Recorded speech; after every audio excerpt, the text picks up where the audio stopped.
Right, how is everybody doing? Good? Thumbs up?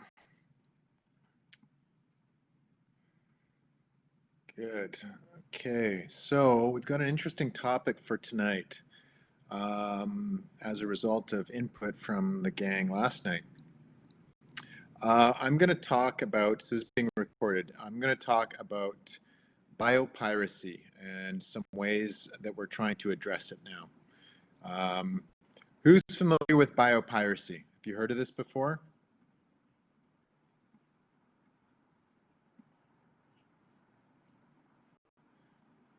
Have not. Okay, good. Good. And this is going to be hopefully eye-opening for you then. Well, you have heard of it before, but it may not have been framed in this way. So, what is a biopirate? Okay, so would be if we were to have a movie made about biopiracy, would Johnny Depp be playing the biopirate like he has played in other pirate movies? What do you think? Yes or no?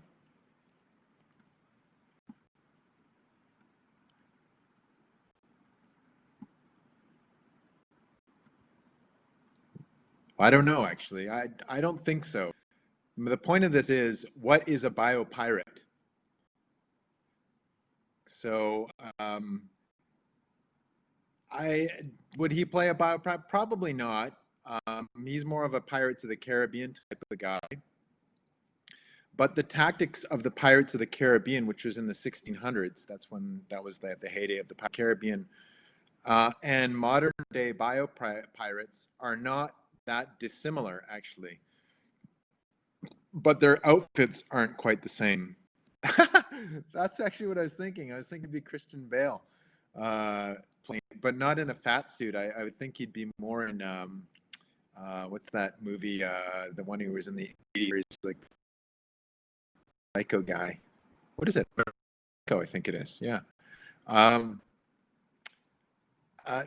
See, biopirates are like pirates of the Caribbean, but their outfits are different. See, biopirates tend to wear suits. So biopiracy became an issue, and it's becoming more of an issue now as our technological and scientific knowledge of biological phenomenon has allowed us to exploit it in ways never thought of before. And this has opened up new areas of opportunity. But it has also opened up new areas where policies and laws are needed. That is the issue. So what is it then? What is biopiracy? Another word for biopiracy that's often used is bioprospecting. So is it a new thing? Well, not really, actually. It's something that's happened for quite some time. You say that actually the earliest stages of biopiracy or bioprospecting were going way back to the conquistadors and early explorers as they arrived in places like the natural lands of South America and various foreign lands from, the old world, the new from the old world. However, this has evolved into modern practice of harvesting biological and genetic products. That's really what biopiracy is. It is the harvesting of genetic products, typically for commercial use. Okay, so I'm going to send in some links here about this whole thing about biopiracy. Okay, there's a good article that talks about what it is and also the role that indigenous knowledge has. Here's another good documentary, or it's an interesting documentary on biopiracy that will give you some background as to how this has played out. So what is the definition? Definition, this is the Webster Dictionary definition, is the unethical or unlawful appropriation or commercial exploitation of biological materials, such as medicinal plant extracts, that are native to a particular country or territory without providing fair financial compensation to the people or government of that country or territory. Okay, so here's a link, and again, all these links are available for download from the YouTube description. Okay, a pharmacological definition would be the use of wild plants by international companies to develop medicines without recompensing the countries from which they are taken. Okay, so do you understand where this might come from? Essentially, it's from companies where there's a wealth of biological material, genetic material, and then harvesting, prospecting it, and in some cases, patenting it, and then using it for commercial gain, often significant commercial gain, without sharing the benefits with the local communities. Okay? That is what biopiracy is. So when did this really become an issue? Like, when did it actually start to hit the radar? The most significant cases of this, the start of the very significant cases, was starting in the 1990s. Okay, one is, and there's some really classic examples of classic cases that then set precedent for all that has transpired since. One is a piece of the tree called the neem tree. Neem. Have you heard of this before? Neem. N-E-E-M? Anybody? Okay. So neem is, it's from India. It's a tree that's native to India. And here's a link that tells you all about it. Okay. So what had happened with neem and why it became such an important kind of example is at the time in the 1990s, there was a general agreement on tariff and trade. The GATT-Uruguay round agreement was being negotiated in this area. Involved property rights legislation. So one example of this property rights was the attempts, or trying to navigate the attempts of companies to patent aspects of the neem tree's uses. So the neem tree's name is Azadirachta indica. That's the biological name. However, there's several extracts from the neem tree that have really significant biological uses. And companies, US companies, had come into India, discovered these biological uses, and then had attempted to patent those extracts, right? So two of the organizations were the WRA Grace Company and the US Department of Agriculture patented a specific method of controlling fungi on plants through the use of hydrophobic extracted neem oil. So they discovered that this neem oil that you could extract hydrophobically could be used to control or kill fungi on plants. And this came into dispute because it was brought to the attention of the courts that these properties that are characterized by the extracted neem oil were known by local users for centuries and widely. So it wasn't a novel discovery by these companies. This was something that was well known by the local community for a long time. The neem tree holds a special place in Indian culture, and so this case where a foreign entity came in to try and patent, i.e. Control and monopolize the use of this particular extracted neem oil from the tree, set off a wide range of social unrest. People took to the streets with branches of neem in their hands, exclaiming the rights to their national treasure. So you see where I'm going with this. The whole idea of biopiracy is going into an area where there's biological material, some of which may have unique properties and values, and then attempting to control its use without benefiting the local community. And that's exactly what happened with this case about the neem, and I believe it was overturned. Another example is turmeric. Do you know what turmeric is? I assume you do. So in 1995, the University of Mississippi was granted a patent to two Indian nationals for a method of promoting healing of a wound in a patient by administering a wound healing agent consisting of effective amount of turmeric powder. So they were experimenting with wound healing using turmeric powder, seemingly, and attempted to file a patent. The patent filers claimed that they had discovered this use, so they claimed that they were the ones that discovered how turmeric could be used to heal wounds.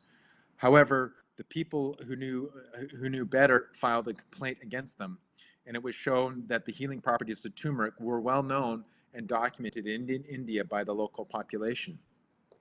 So this is another example of this claiming to be the sole discoverer or something that is a unique property of a biological product from a country or a region, and then realizing that you weren't the discoverer of that. That's widely recognized local knowledge that cannot be proprietized or monopolized or owned by one individual. So this whole idea of kind of trying to control or own intellectual property associated with certain biological products has become a big issue, because you can imagine if a company went into the Amazon and then discovered through, I don't know, talking to locals, that a certain leaf could cure headaches, right? And then they attempt to then go patent that, so therefore no one else can use that that property of that chemical or that leaf to do the same thing, and therefore try and get a monopoly over it. And this is where the problem comes into play. So here's another article about how wide scale this issue has started to become as a result of the increased pressure to make money from different companies, pharmaceutical companies and so forth, and then also the growing awareness of different organizations. So this article here from Reuters is Battling Biopiracy.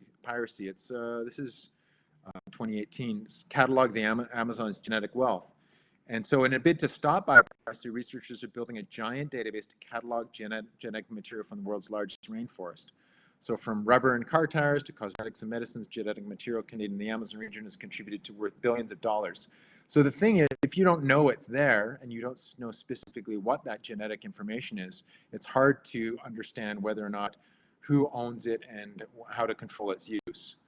Okay, so here's a link to some recent cases of biopiracy and how they have played out.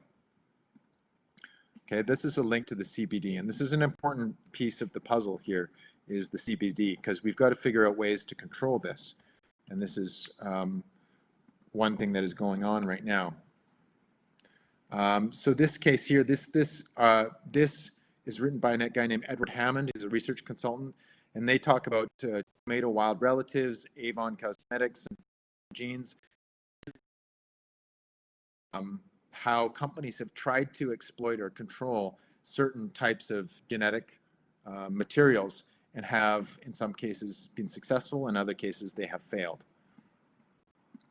So then, what has happened as a result of this, and how is this dealt with? Well, the first thing that one needs to do when looking at this is to actually identify what those values are. Okay, so if you go to this link here, this is a website that talks about how do we quantify this? How do we actually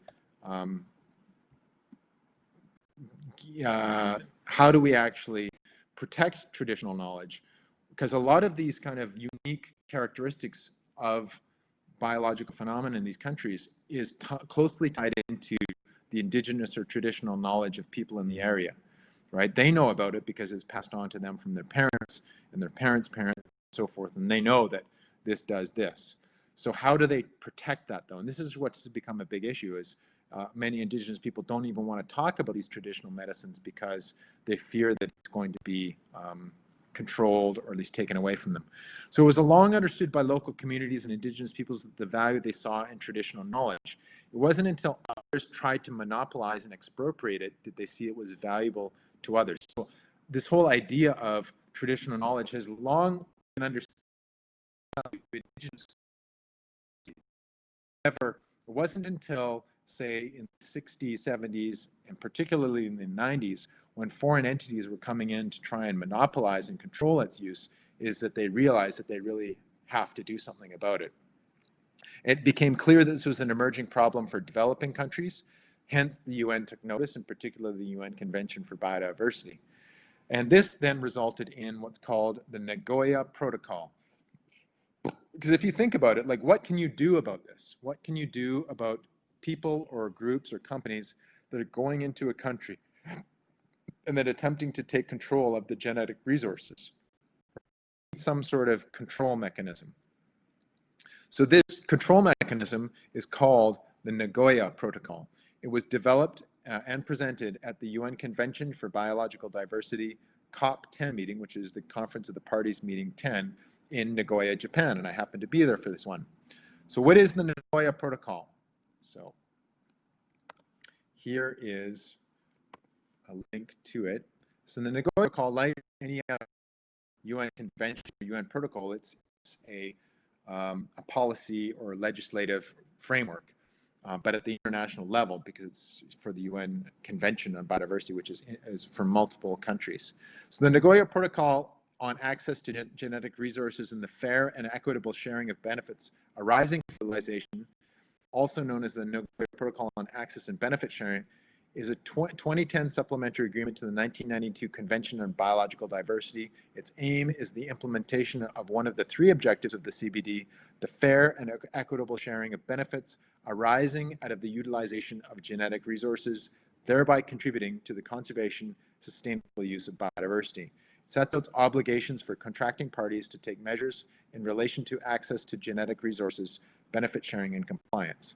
It's a way to try and broker agreement between foreign groups and the governments, where foreign groups are coming in to gain access to or get access to and use genetic material within the country to have a fair sharing of those benefits. So the Nagoya Protocol applies to genetic resources that are covered by the CBD and to the benefits arising from their utilization. For instance, if you found some sort of medicinal product from a tree that could help to cure headaches, cure cancer, whatever. The protocol also covers, though, traditional knowledge associated with genetic resources that are covered by the CBD and the benefits arising from its utilization. So it's not only about the actual genetic material. Okay, how does the Nagoya Protocol influence WTO or trade agreements for transnational corporations? That's a good question. This is where you need to look at specific cases and see how there's the interplay. What's more powerful than what agreement is more or less powerful or more enforceable? And this is what I'm going to talk about next. Okay. The aim is the implementation of one of the three objectives of the fair conservation use of biodiversity. So this is a site that you want to look at. And the thing is, what's interesting with this is you have to look at it on a case-by-case basis, I have found. It's not consistently applied across the board. So if you look at that website there about the CBD, will give you an overview of what ABS is, access and benefit sharing. And then I'm going to send you some links going through this. So this page here, what is the Nagoya Protocol?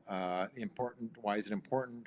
What does it cover? The obligations and tools and mechanisms and so forth. That's a very good resource. That's right from the CBD's website. So in terms of its implementation, this is another resource here which talks about how it is implemented. I'll get into that in a bit. So its implementation can be tricky, actually. So this article, this last one I sent, is from 2014 about Uruguay signing the Nagoya Protocol on access to genetic resources, and it is a 50th and has it is then linked to their national frameworks. Okay. So how does it work? So this is back to Nicolisa's question. So in each signatory country, so every country that signs on to the Nagoya Protocol, all of them are parties to the Convention on Biological Diversity, and then some of those parties may or may not sign on to this protocol. Like Canada has not signed on to the Nagoya Protocol. I'm not, from what I understand, it's because of just our diversity of traditional knowledge, but there may be more to it than that. Each signatory country, there is a designated national focal point and a national competent authority, NFP and NCP, for the Nagoya Protocol. There's a clearinghouse established to share information. So usually domestic access and benefit sharing requirements. So what is required in order to foster access and benefit sharing for any kind of genetic resources. There's support to develop local capacity, so national legislation, trained personnel, in-country research capability and institutions. So you need all of that stuff in order for this to work. And then also this kind of work, like developing national capacity for doing this. This is the kind of stuff that my team and I would do, maybe not for the Nagoya Protocol, but for more for climate change and biodiversity. So here's an example of a typical project that would be focused on this. So if you look at that website there, that gives you a project description, promoting the application of the Nagoya Protocol on ABS. And this is for, I think it's for Argentina. Yes, country is Argentina. It's a medium-sized project. So this is, this project is focused on, and they might have some consultants involved, going in and getting Argentina kind of up to speed with respect to managing biological materials and the use of it. Okay, here's a tutorial video, which I think is quite useful and for explaining how this stuff works, because it can get complicated, the legal component of this. And then here is Canada's position, which again, I wasn't aware of this. I had assumed that we were signatories of this, but evidently we are not as of at least today. So go to that website, don't believe me, but go check that out. You can see how Canada has responded to this. So plain language summary, we have heard stories of important inventions that have resulted from studying the genes of plants, animals, and microbes. Convention of Biological Diversity recognizes the importance of conserving genetic diversity and requires countries to have systems in place. There's a maximum benefit to the users and providers of genetic resources and the places where these organisms are found. The Nagoya Protocol was developed to help countries achieve the convention's benefit sharing goal. Its aim is to protect nature and ensure people can equally benefit from those important innovations that result from the study of genes. So they would like to see, yeah, I was surprised at that actually.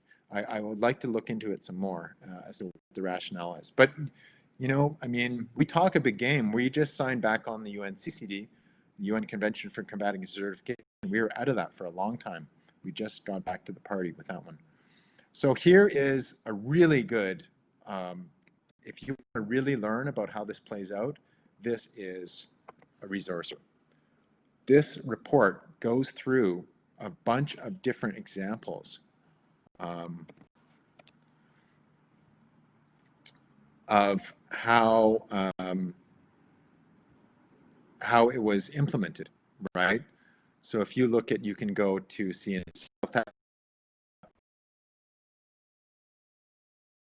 the UK, and so forth. And a lot of the limitations that come into play here are pertaining to how the legislation fits within that country. That's a lot of the variation is dictated by that. Is this the kind of thing that just makes dealing with America harder? As I said, they're not signed. So America is not a signatory to the Convention for Biological Diversity.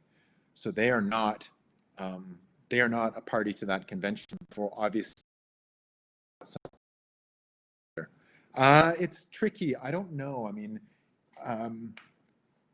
it may, because a lot of these companies, as we'll see, would be American companies that are attempting to patent genes and patent genetic material, and European countries as well. So that may be a contributing factor, the fact that they are not operating within the bounds of the convention.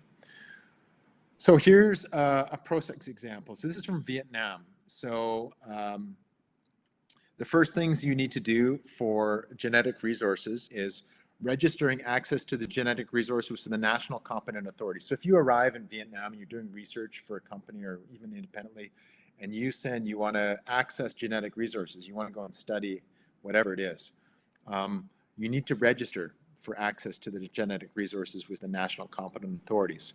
Make an agreement and sign in the ABS contract with the provider. So this, you may be studying or looking to use genetic resources that come from a landowner. Some you to navigate what will happen if from any genetic material that you gather from this provider's site.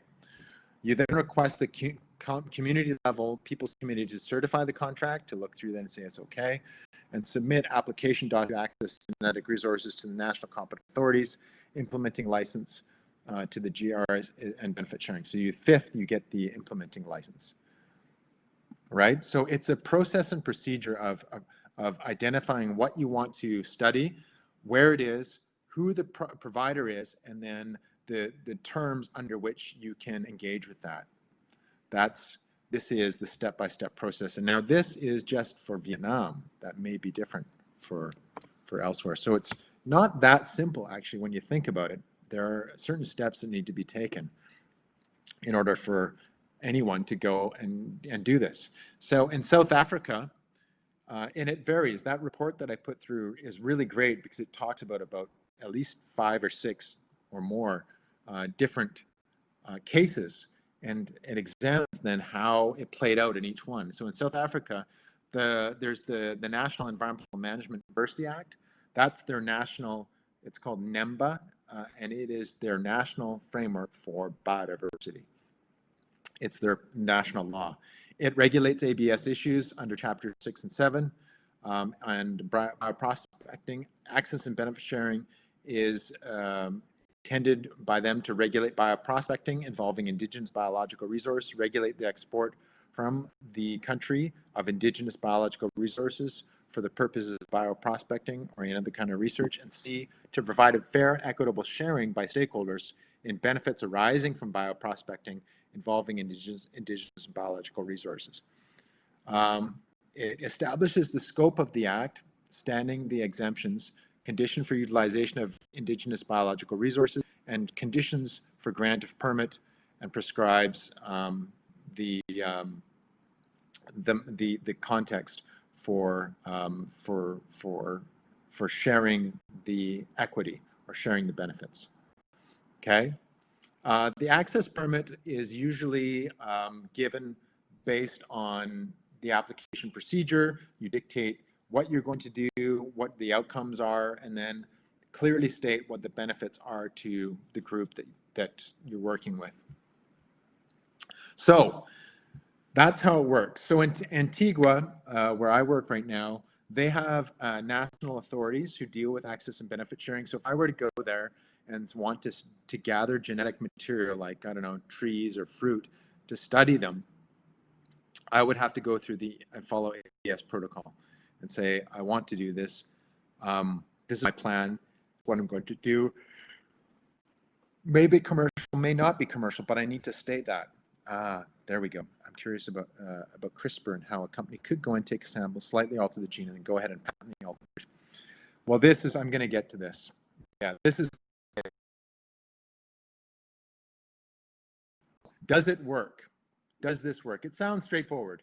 You've got some sort of legislative framework that's international. You've got a bunch of countries that agree to it. Therefore, you have national and international legal frameworks to serve as the foundation for the agreements that's for using genetic material.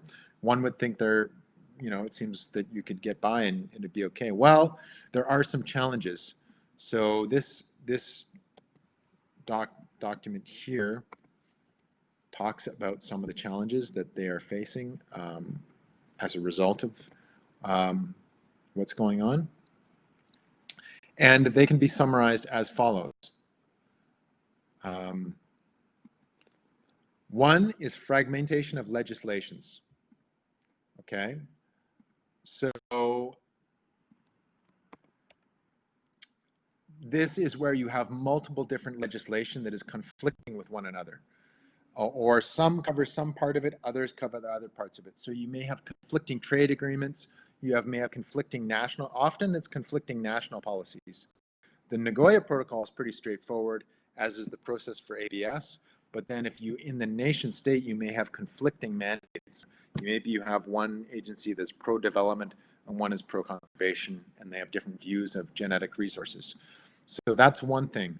Incoherent use of terms is another problem. The terms aren't well defined.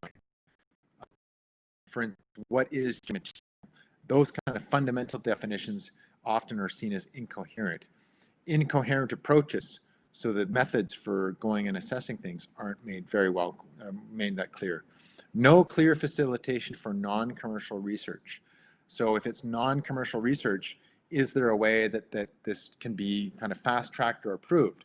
As of now, no, there is not. Overextension of compliance obligations. So is it too arduous? Often it is. Unforeseeable end of provider rights. Now this is interesting. This is that question about what about, how about if you take this product and then manipulate it in the future and make it into something new?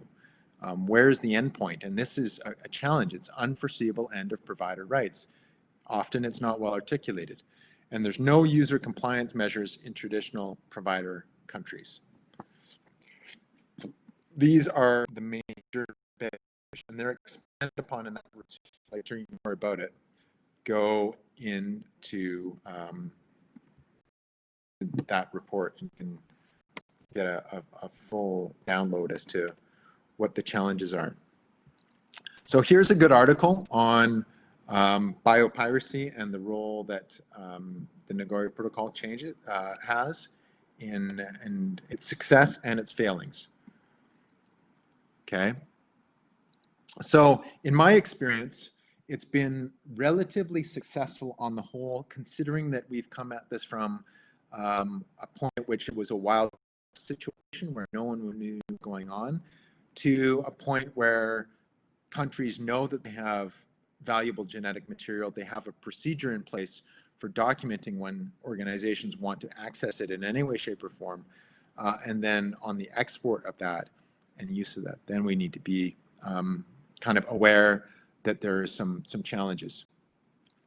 So, innovation. Why all the fuss now? Well, this is back to Nicolese's question. We are in the middle of a pretty rapid uptick in innovative technologies such as CRISPR and other technologies in which genetic material can be gathered and then manipulated, changed, and altered in various different ways. So one way of referring to this is digital sequencing information changes things significantly. So we have to ask ourselves then is, what is genetic research? What are genetic research? What is intellectual property? Are beings just the way it is, or do we have to have a more refined definition of what these genetic products are? What is the end product? So is the end product like, I don't know, powder that is being used for a certain type of pain relief medication, or is the end product the actual genetic code of what that is, right? Therefore limiting the fact that it can be further changed. And what are the limitations? So these are the questions that people are asking now. And there are technologies such as tools like CRISPR and so forth that are bringing these issues to the fore. So here's one technology platform. It's called PAL. I mentioned it before. It's the International Barcode of Life project. Who here is familiar with this one? Eyeball.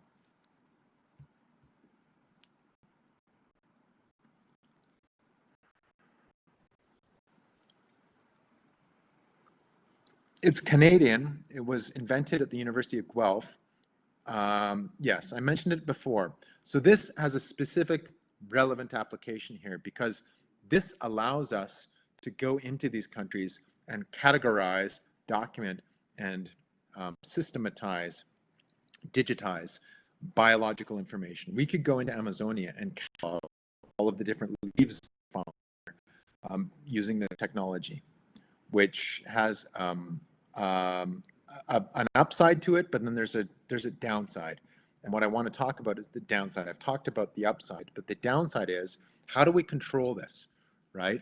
Given that these tools are becoming like handheld, what are we going to be able to do to ensure that someone doesn't go and take that genetic information and misappropriate it? So this is where we need the Nagoya Protocol, and we need the principles that are laid out within it in order to deal with this particular situation. There's going to be more issues to resolve because there's more and more technological advances coming our way, but dialogue is absolutely necessary. The key solution to this is the fact that we need to have dialogue. Now, I've been at these meetings before where countries, you go to the COP meeting and all the different delegates, focal points are sitting in their big plenary with their, their sign, we're from Canada and we're from this place and this place. And that is the place where plenary and discussion takes place around these issues. And that is where the decisions are made. So this is actually the benefit of having the UN. Like, I'm not the biggest cheerleader for the UN, but one thing it is really good for, it's very good for convening. And we need to convene on these issues. We have a good handle on going into a country and wanting to get approval to go and do some research, or if there's some sort of commercial aspect of it, get an agreement in place where the local community is going to get compensated properly. We have it in place. For the next stage of this is trying to get a better handle on how are we going to deal with digital sequencing information, CRISPR technology, and then the refined insights that we get from remote sensing and other forms of data acquisition. Okay, so that is the nuts and bolts of biopiracy, and one of the mechanisms that's in place right now for controlling it and trying to get a handle on it is the Nagoya Protocol and access and benefit sharing. And if you're interested in learning more about the specific mechanisms of how it works, I would go through this document on, I think it's this one here, which shows the case studies, which I didn't get into it on this because we're keeping it quite general. But what they talk about in this article is how it's handled in different regions: South Africa, Australia, Malaysia, Ethiopia, Kenya, Brazil, and Argentina, Magdalia. There's some really, really interesting examples. So that's kind of bioprospecting today, is going into these countries, in some cases going in and sequencing the genes and gathering the genetic material, and then taking that genetic material and then trying to use that in a commercial way. The challenge comes in when we start to use CRISPR technology and other types of platforms where we can change and adapt that genetic material such that one could argue that it's not the original material that was provided for. Any questions on this?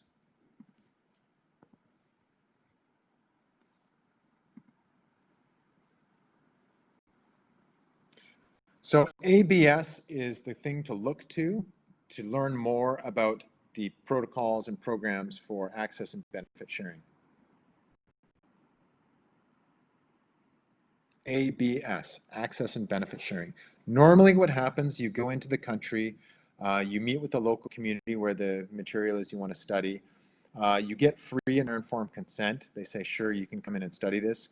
If there's a commercial component of this, then you need to outline how the commercial figures are going to play out. Usually the government will want 25 to 50% of the revenue that you're getting off of that material, and then you have whomever is in the country. Are there examples of where sustainable development and biopiracy interact?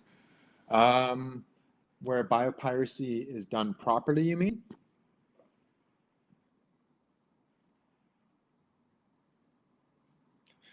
Yeah, there are. In fact, look at this. Um, this report. Some of these, I think, and I can find some other examples.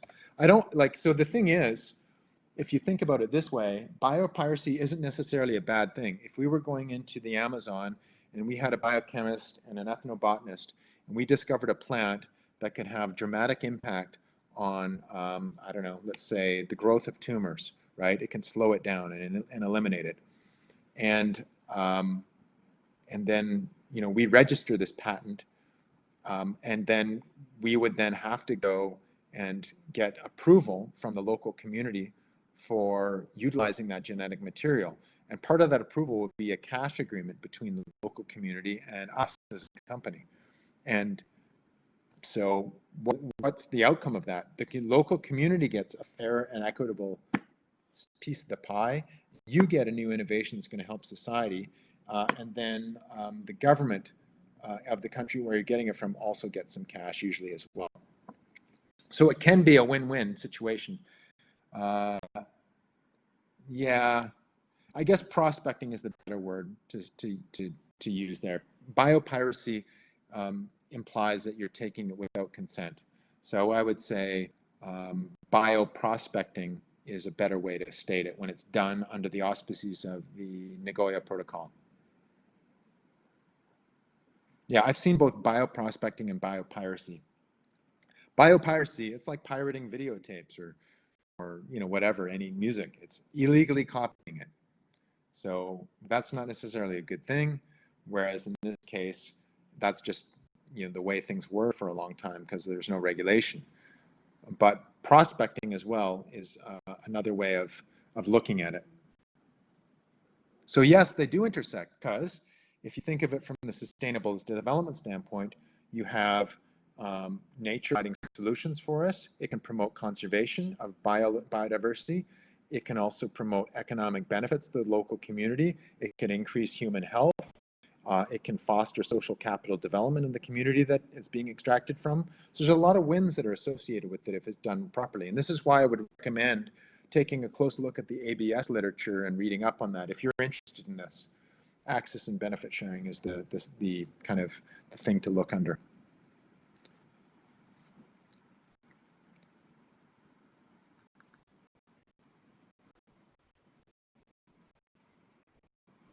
Questions?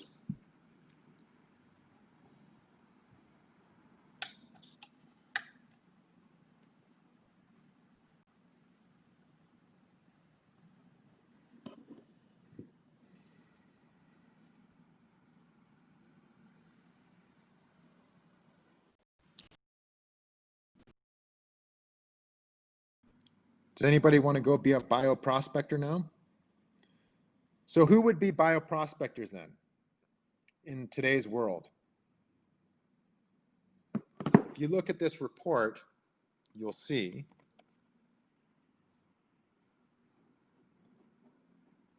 in some cases they're researchers, they're universities. Usually those are non-commercial bioprospectors. They're going to do research, whatever. However, often they are the new prospector, yeah. So the prospectors of today are Lush. Lush is a prospector, right? Lush Cosmetics is a bioprospector. They do a good job of it. They really give a lot back to the communities that they're using the products that they come from. Uh, uh, just a sec. I think it's Avon, L'Oreal, uh, makeup companies are bioprospectors. They go to these countries, they hire people to research and see if there's ingredients that can be used for their products. Anything that, for instance, it could rejuvenate skin, right? That would be something that, Avon would love, or, L'Oreal. Vitamin right? Moringa, right? Any of those kind of materials that are going to give health benefits, those companies, pharmaceutical companies, right? Those have traditionally been the ones that have been, you know, probably not the biggest, the friendliest kids in the block, pharmaceutical companies.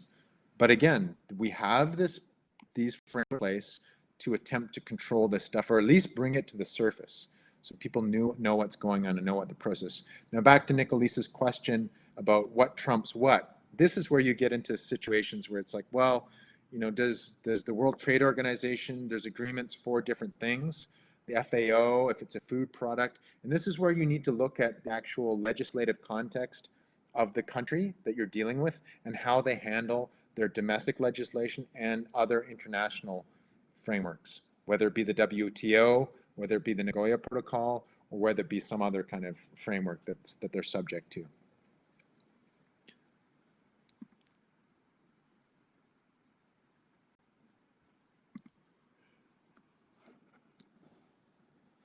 So there we go. Bioprospecting can be a good thing. Biopiracy was not such a good thing because the benefits were not shared with local communities. Thing I haven't talked a lot about is the actual traditional knowledge that's associated with this, the actual indigenous knowledge, oral history of many of these things is unto itself genetic resource in a way. It's intellectual property. And that is also something that needs to be safeguarded under the Nagoya Protocol. So if you're interested in this, take a close look at the Nagoya Protocol and access and benefit sharing, and then look at those cases. Well, I mean, this is it. This is where you need to look at specific cases to see if there was a fair deal done or not. Yeah. And that is a case-by-case situation. In some cases, they haven't been compensated. In other cases, this is what happened with neem, right? This was something that was well known by communities for thousands of years. And then a group came in to try and patent that and own that knowledge. Wrong. No, it didn't fly. It didn't go over well. Same with turmeric. Same with basmati rice. Basmati rice is another example of something that was, they tried to patent it. A group, I forget the name of the group that did. So the Nagoya Protocol attempts to, I think it could, I have it somewhere. Monsanto is not clean on this. They've done this before. They're on the list of companies that have tried to go and patent that. In India, there's a lot of stuff with Monsanto. So yeah, it's a great area. It's really interesting. And this whole area of CRISPR technology and genetic information. So what's the end point? What if you go get the genetic information and then can manipulate that and turn that into other stuff? So is that then free after that? Are you free of, where's the end point of that? You get the source material and then you create something new. So do you then need to compensate the group that you did the ABS agreement based on the digital sequenced information you got from their land? That's an area, it's a challenge right now with this stuff. And largely because there's new technology that allows us to do stuff we just couldn't do before.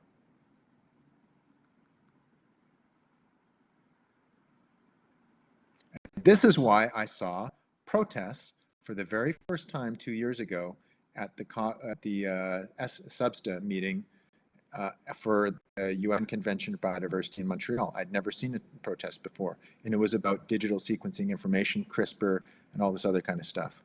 Who owns the rights to that information, that data about the genetic resources? And that's a big area. Okie dokie, there we go. New stuff for you to think about. Thank you for coming out. And if you have questions on this stuff, feel free to shoot me a note. And I'll be posting this and the notes on YouTube, and I'll let you know when it's up.